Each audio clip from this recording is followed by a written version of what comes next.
अब त यो तलतिर खेतहरू हुन्। यता यो घर मुख्य घर यो हो।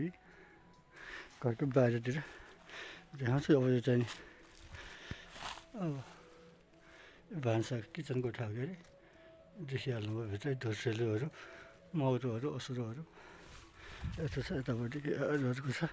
अरूहरूले जग्गामा यहाँ ल्याएर त्यसमा बिरुवाहरू सारेर यस्तो गरिदिएका छन्। मिचमाच मान्छेहरूको चाहिँ यस्तो दुष्ट स्वभाव हुन्छ देखिहाल्नुभयो। यतापट्टि घरहरू यतापट्टि यस्तो छ। माथि यस्तो छ।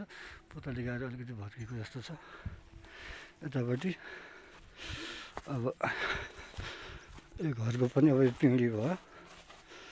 पिँढीमा पनि यस्ता यहीँ के अरे मुसी किरा हो कि के भन्छन् यस्ता छन् टन्नै अलिअलि।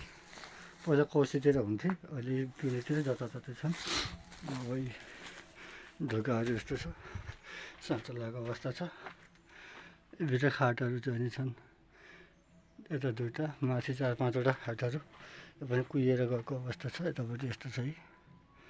यो भर्याङ हो। भर्याङको अवस्था पनि यस्तै छ। यतापट्टि भित्रपट्टि नि यस्तो छ।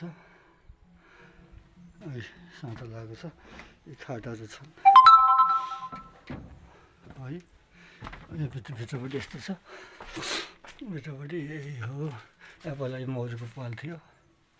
यो कौसी माथि हुन्थ्यो, पछि कोठा थपेको। माथिबाट तलतिर यस्तो दृश्य देखिन्छ। डाँडाकाँडाहरू यही नै छ ल।